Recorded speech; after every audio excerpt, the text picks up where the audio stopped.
Modi washing powder, जिद्दी से जिद्दी दाग हो, किसी भ्रष्टाचार का, रेल घोटाले का कोई दाग हो, ये मोदी वॉशिंग पाउडर और ये बीजेपी की वॉशिंग मशीन। घबराइएगा मत सुनकर। 8,552 करोड़ की ये वॉशिंग मशीन है। ये इलेक्टोरल बॉन्ड से जो पैसा आया था, 8,552 करोड़ की वॉशिंग मशीन जिद्दी से जिद्दी दाग छुड़वाएगी। आप भी खरीद लीजिए, काम आएगी। कितना ही पुराना दाग हो, वैसे ये 10 साल पुराने दाग धोने में बड़ी एक्सपर्ट मानी जाती है। ये इस मशीन का जादू है, इसीलिए इसको जादुई मशीन कहा जाता है। इस देश की राजनीति का मजाक उड़ाया जा रहा है, इस देश के सीएजी का मजाक उड़ाया जा रहा है, इस देश के लोकतंत्र का मजाक उड़ाया जा रहा है। अब इस मजाक का अंत होना आवश्यक है। या तो प्रफुल्ल पटेल जी ने भ्रष्टाचार नहीं किया, और अगर नहीं किया तो ये आरोप झूठे थे। नरेंद्र मोदी को माफी मांगनी चाहिए प्रफुल्ल पटेल से, यूपीए से, कांग्रेस से, इस देश के तमाम उन नागरिकों से जिन्होंने उस रिपोर्ट को और नरेंद्र मोदी की बात को गंभीरता से लिया। अगर वो ईमानदार थे तो ये आरोप झूठे थे।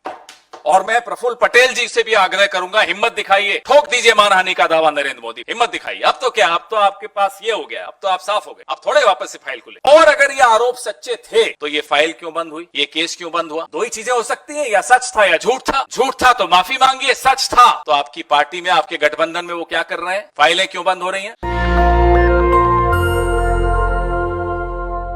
बड़ी रोचक प्रेस वार्ता है आपके सामने एक ऐसी वॉशिंग मशीन है जिसके विषय में हमारे साथी जयराम रमेश जी अक्सर चुटकी लेते हुए बात करते हैं कि साहब एक वॉशिंग मशीन में कोई गया और साफ हो गया। आज वो बहुचर्चित वॉशिंग मशीन आपके सामने है। हमारे कपड़ों पर कभी सब्जी के, चाय के दाग लग जाते हैं, चाय बोलते ही थोड़ा डर भी लगता है, लेकिन चलिए, तो कई बार महंगे से महंगा वॉशिंग पाउडर भी उस दाग को नहीं छुड़वा पाता। लेकिन अब मार्केट में एक ऐसी वॉशिंग मशीन आ गई है और एक ऐसा वॉशिंग पाउडर आ गया है।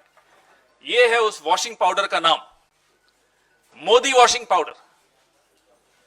जिद्दी से जिद्दी दाग हो, चाय का दाग हो, सब्जी का दाग हो, किसी भ्रष्टाचार का, रेल घोटाले का, खेल घोटाले का, निर्माण घोटाले का, सिंचाई घोटाले का, कोयले घोटाले का, चिटफंड का, कोई दाग हो, ये मोदी वॉशिंग पाउडर और ये बीजेपी की वॉशिंग मशीन, ये आपके सामने लाना आवश्यक था। देश जानना चाहता था, सब जानना चाहते हैं साहब ये कौन सी वॉशिंग मशीन आ गई मार्केट में, और इसकी कीमत मैं आपको बताता हूं, घबराइएगा मत सुनकर। 8,552 करोड़ की ये वॉशिंग मशीन है। ये इलेक्टोरल बॉन्ड से जो पैसा आया था, 8,552 करोड़ की वॉशिंग मशीन जिद्दी से जिद्दी दाग छुड़वाएगी। आप भी खरीद लीजिए, काम आएगी। कितना ही पुराना दाग हो, वैसे ये 10 साल पुराने दाग धोने में बड़ी एक्सपर्ट मानी जाती है।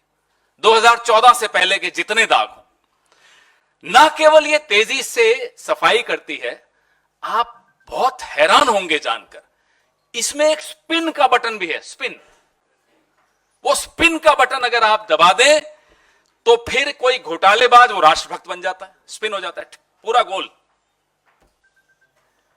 जो कल तक घोटालेबाज था आज वो राष्ट्रभक्त बन जाता है, ईमानदार हो जाता है। ये दूसरा बटन है स्लो बटन, आप देखिएगा ध्यान से। स्लो बटन क्या है कि किसी जांच को धीमा करना हो,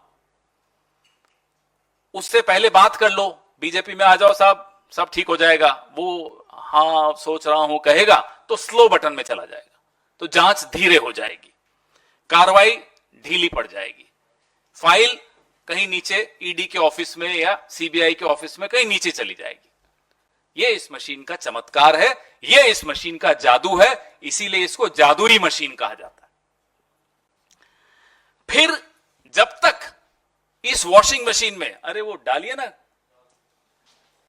ये वाली टी शर्ट जाती है, पहले देखिए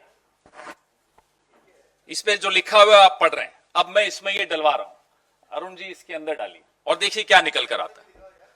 वहां भी दिखाइए, अच्छी तरह दिखाइए, पढ़िए इस पे क्या लिखा है भाई, उधर भी दिखाइए, सब जगह मांग है इस मशीन की।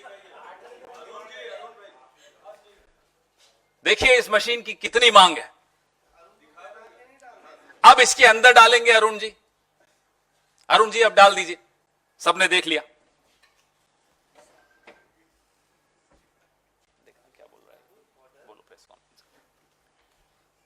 जी, अब देखिए इसके भीतर से बटन दबाओ ना, स्पिन वाला दबाओ, सारे बटन दबाओ और निकालो, देखो क्या निकलता है।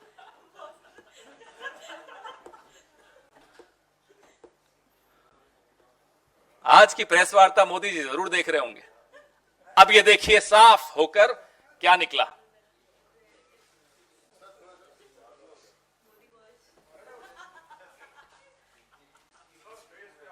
कोई बात नहीं, मेरा फेस इंपॉर्टेंट नहीं है, ये टी शर्ट इंपॉर्टेंट।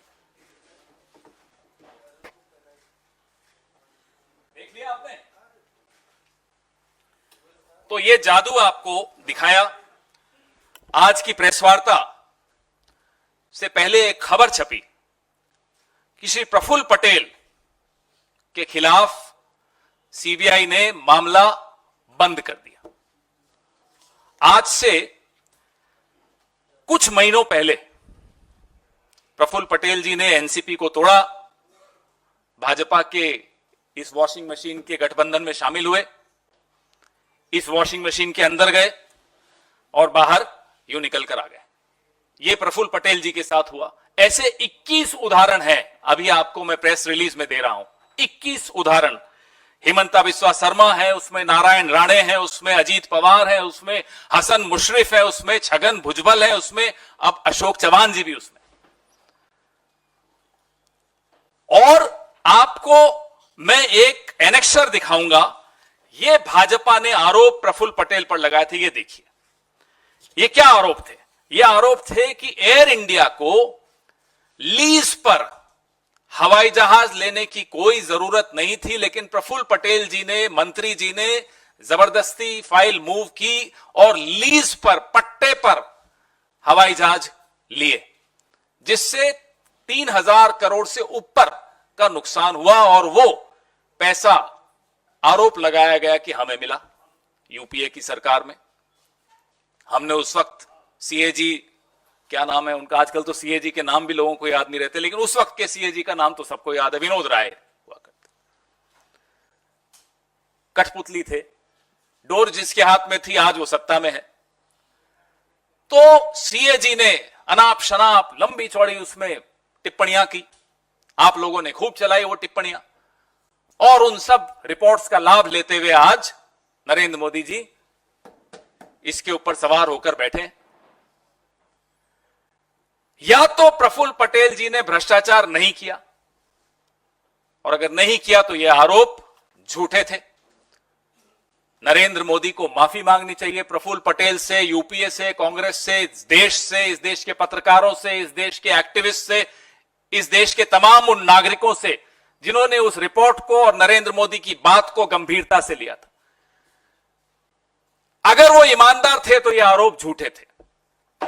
और मैं प्रफुल्ल पटेल जी से भी आग्रह करूंगा, हिम्मत दिखाइए, ठोक दीजिए मानहानि का दावा नरेंद्र मोदी पर, हिम्मत दिखाइए। अब तो क्या, अब तो आपके पास ये हो गया, अब तो आप साफ हो गए, अब थोड़े वापस से फाइल खुलेगी। और अगर ये आरोप सच्चे थे तो ये फाइल क्यों बंद हुई, ये केस क्यों बंद हुआ? दो ही चीजें हो सकती हैं, या सच था या झूठ था। झूठ था तो माफी मांगिए, सच था तो आपकी पार्टी में, आपके गठबंधन में वो क्या कर रहे हैं, फाइलें क्यों बंद हो रही हैं? ये सवाल जायज है, ये सवाल सिर्फ हम नहीं पूछ रहे, ये सवाल आपके मन में है, आप पूछ पाते हैं तो पूछ लेते हैं, नहीं पूछ पाते तो मन में रख लेते हैं, लेकिन ये सवाल देश का हर नागरिक पूछ रहा है। Every single Indian wants to know the charges levelled against people like mister Praful Patel, people like Mr. Ajit Pawar, people like Mr. Chhagan Bhujbal, were they right? If the charges were right, what are they doing in your alliance? Why are their cases being closed? And if the charges were wrong, why were they wrongly accused? Please apologize, Mr. Modi. तो ये आपके सामने ये washing machine का जो हमने किया, सिर्फ ये दर्शाने के लिए किया कि एक के बाद एक के बाद एक आप देख रहे हैं कि किस तरह से मजाक उड़ाया जा रहा है, आप लोगों की पत्रकारिता का मजाक उड़ाया जा रहा है, क्योंकि आपकी पत्रकारिता ने इन आरोपों पर जमकर चर्चा की थी। इस देश की राजनीति का मजाक उड़ाया जा रहा है, इस देश के सीएजी का मजाक उड़ाया जा रहा है, इस देश की एजेंसीज का मजाक उड़ाया जा रहा है, इस देश के लोकतंत्र का मजाक उड़ाया जा रहा है। अब इस मजाक का अंत होना आवश्यक है, क्योंकि अब यह मजाक क्रूर हो गया। It's a cruel joke now. मतलब कोई इतनी बेशर्मी से कोई ऐसा कोई करे, कभी कभी इतिहास में इस देश ने नहीं देखा। तो दोस्तों, ये वॉशिंग मशीन हम आपको बेच नहीं पाएंगे, ना आप खरीद पाएंगे, क्योंकि 8,552 करोड़ की मशीन तो सिर्फ एक ही आदमी रख सकता है, उसका नाम नरेंद्र मोदी है। लेकिन इस वॉशिंग मशीन की बात आप लोग छापिएगा और दिखाइएगा जरूर, यह देश को जानने का हक है। और इस वॉशिंग पाउडर के विषय में भी आप जरूर लोगों को दिखाइएगा। आप सबको ये कॉपी दे रहे हैं, ये कॉपी आप संभाल के रखिएगा। ये इस लोकतंत्र में, ये आपके बच्चों को, आपके आने वाली नस्लों को जरूर दिखाइएगा कि एक दौर ऐसा आया था, एक वॉशिंग मशीन ऐसी आई थी, एक वॉशिंग पाउडर ऐसा आया था जो घोटालेबाजों को राष्ट्रभक्त बना देता था। जरूर बताइएगा। इससे अच्छी शिक्षा आप अपनी आने वाली नस्लों को नहीं दे पाएंगे। धन्यवाद। आपके सवाल इसी पर फोकस रखिएगा, बहुत महत्वपूर्ण है ये मुद्दा।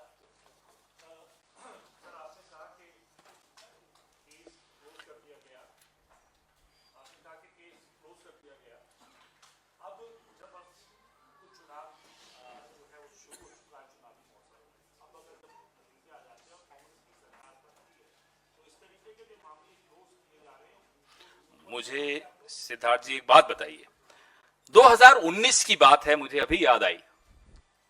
भाजपा ने, और मुझे हैरानी होती है प्रफुल्ल पटेल जी पर कि वो क्यों ऐसे बर्दाश्त कर रहे हैं। 2019 में भाजपा ने इतना घिनौना आरोप प्रफुल्ल पटेल जी पर लगाया कि वो 1993 के मुंबई बम धमाकों के आरोपी इकबाल मिर्ची के साथ एक संपत्ति सौदे में शामिल थे। बड़ी डिबेट्स हुई, मैं खुद गया कई डिबेट्स में। कैसे बर्दाश्त कर रहे हैं वो? सिर्फ इस एक टी शर्ट के लिए तो नहीं बर्दाश्त कर रहे होंगे। कारण क्या है वो बर्दाश्त कर रहे हैं? इतना बड़ा आरोप कोई मुझ पर लगा दे तो मैं तो 10 अदालतों में जाऊंगा। अब मैं भारतीय जनता पार्टी से यह जानना चाहता हूं, क्या वो आज भी इकबाल मिर्ची वाली बात पर कायम है?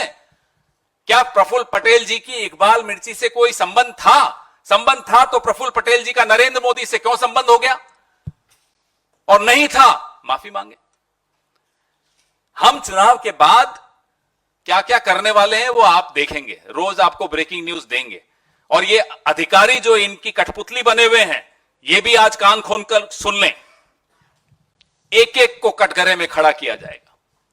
वो कितना ही आला अधिकारी हो, किसी भी एजेंसी का अधिकारी हो, जिस तरह से इस देश में मजाक बनाया जा रहा है एजेंसीज का, वो हम बर्दाश्त नहीं करेंगे। सरकार बदलने दीजिए, बहुत कुछ बदलेगा।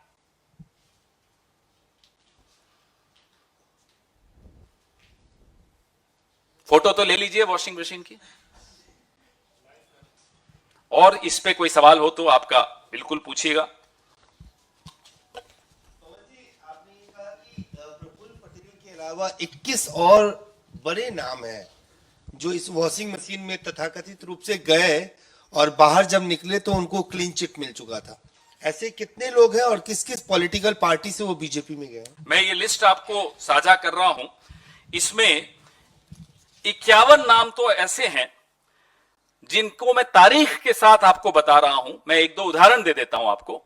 सितंबर 2018 यानी कि छत्तीसगढ़ में विधानसभा चुनाव के 2 महीने पहले हमारे जो उस वक्त के प्रदेश अध्यक्ष थे बघेल साहब, उन पर सीबीआई की चार्जशीट लगाई गई थी। जनवरी 2019 यानी कि लोकसभा के 4 महीने पहले हुड्डा साहब पर सीबीआई ने एक मामला खोला था। ऐसे मैं आपको 51 उदाहरण दे रहा हूं जो विपक्ष के नेताओं के साथ सीबीआई और ईडी ने किया। उसके बाद एक और लिस्ट में आपको दे रहा हूं जो ऐसी लिस्ट है 21 लोगों की।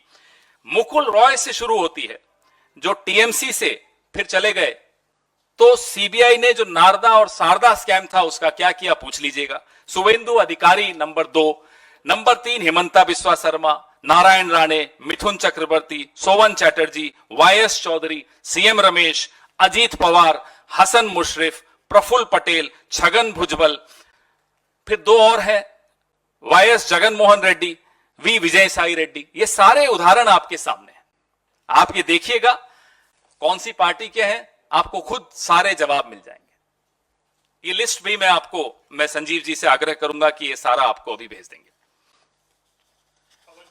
प्रफुल्ल पटेल की जिन पर शरद पवार ने कहा है कि ये तो होना है, तो बीजेपी में चले गए हैं। उन्होंने कहा कि ऐसी चर्चा शुरू हो गई है कि जेल जाने से बेहतर है भाजपा में चले जाइए। बिल्कुल, और हम सब ये सवाल हमारे मन में है, और प्रफुल्ल पटेल जी हिम्मत दिखाएंगे तो उनके मन में भी है, और मुंह पर भी लाएंगे ये सवाल कि साहब मैं अगर ईमानदार था तो मेरे पर आरोप क्यों लगे, और मैं अगर बेईमान था तो अब मेरे को क्लीन चिट क्यों मिली। एक लाइन का सवाल है, ये सबके मन में है। शरद पवार जी बिल्कुल ठीक कह रहे हैं, ये बीजेपी में चले गए या उनके गठबंधन में चले गए तो ईमानदार हो गए, हमारे साथ थे तो बेईमान थे।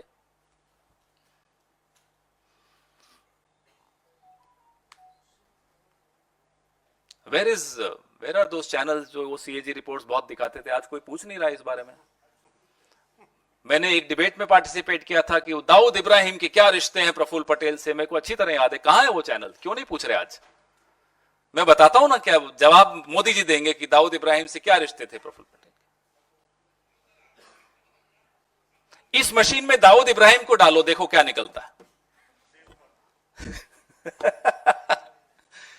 हो सकता है कोई राज्यसभा का सांसद बन के निकलेगा बीजेपी का।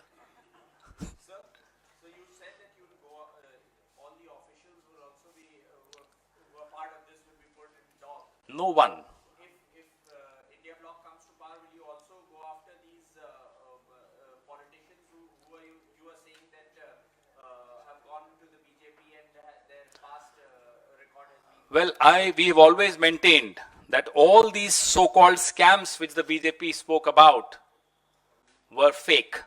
All the so-called reports that the so-called CAG called Minister Vinod Rai, who was a puppet in the hands of the current regime, were fake.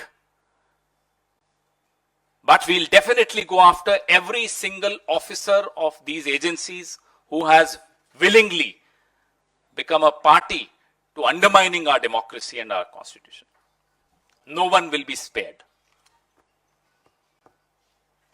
Thank you. National Dastak की आपसे गुजारिश है कि अगर इसको बचाना चाहते हैं तो नेशनल दस्तक को सब्सक्राइब करने के लिए रेड कलर के सब्सक्राइब बटन को दबाएं, फिर बेल आइकन की घंटी दबाएं। नेशनल दस्तक को बचाने के लिए बहुत जरूरी है कि हर खबर को शेयर करें, लाइक करें, कमेंट जरूर करें।